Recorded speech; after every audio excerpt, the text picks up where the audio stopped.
Folks, you're very welcome to CCC TV. My name is Sean Concannon, and along with my colleague David Welsh, today we're a very special interview with Joanne, who happens to be the organiser-in-chief and chief bottle washer of the Irish Redhead Convention, and she's going to explain basically what the story is and what they're up to. I'll hand over to my colleague David Welsh, and he'll do the interviewing.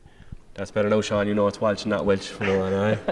Hi, Jolene, how are you? I'm great, thanks. How are you? Good stuff. I think this is the third year of the Irish Redhead Convention down in Crosshaven. Well, believe it or not, it's actually the sixth year of the Irish Redhead Convention. We started back in 2010, originally as a one-day event, and in the last 3 years we've grown to a full weekend of fabulous, foxy, freckled fun.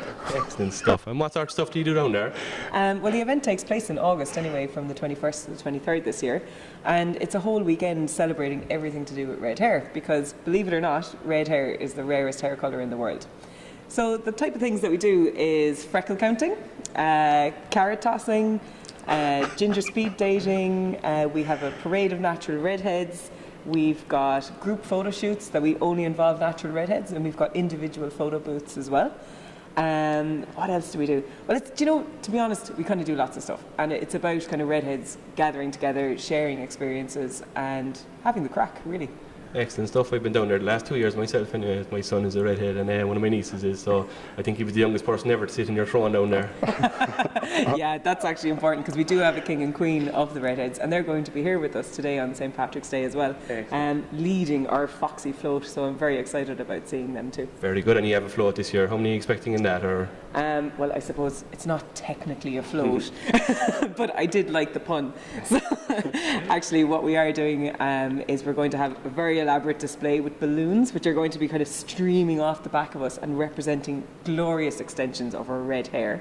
And we're pretty lucky because the team at Red Balloon Cork have got together with us on that, and it's going to be really creative, really fun, and I can't wait to see what's going to happen. Excellent stuff. And this year you've a few other things on, like I see you've a road trip around the rest of Ireland, is it? Yeah, this is a new venture for us at the Irish Redhead Convention this year. We've basically found that over the last few years, more and more people are travelling from overseas to come to Cork and to be part of it.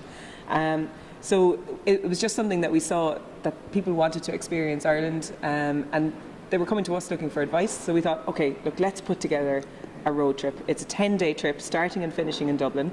We're going to Galway, the Aran Islands, the Burn. And what's going to be really interesting about this is that we're going to be looking at redhead nuances the whole way along. So think when we get to the Cliffs of Moher that we might practice the carrot tossing, or when we go to the city of tribes that we visit the Red Earl, or that we hear the stories of Granuaile, the pirate redhead queen, or even Cuchulainn and the Red Branch Knights. There's so much kind of red history that we're going to explore along the way, and that's what's going to be really nice about this trip. And how many would you be expecting this year now to take part in the weekend and maybe that road trip?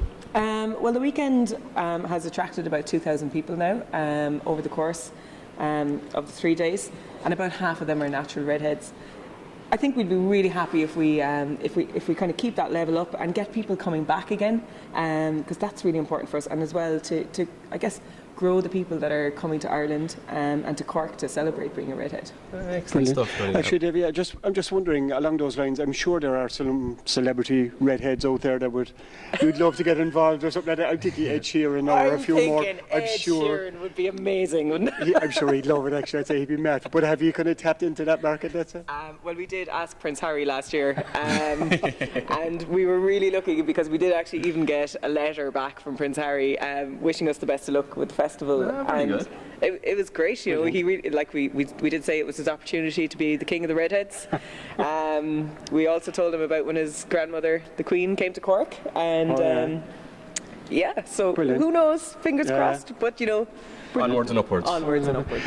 So you can actually contact Jolene and get details of the whole tour and on St. Patrick's Day here at redheadconvention.ie. And can I mention one more thing as well, which can you believe it that we skipped over this?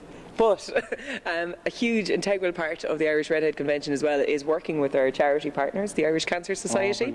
The reason we, I suppose, work with the Irish Cancer Society is because as redheads we're very fair-skinned, we're freckly, and we're, I suppose, a little bit more prone to sunburn than our dark-haired friends. Not for long, Dark Jolie, haired not for long. You picked on the two wrong lads here, I tell you. We do raise awareness and vital funds for Fair play, the very national good. charity as well, and that's a very important part as well of what the Irish Redhead Convention does. Brilliant, Jolene. Thanks a million for coming along to CCC TV and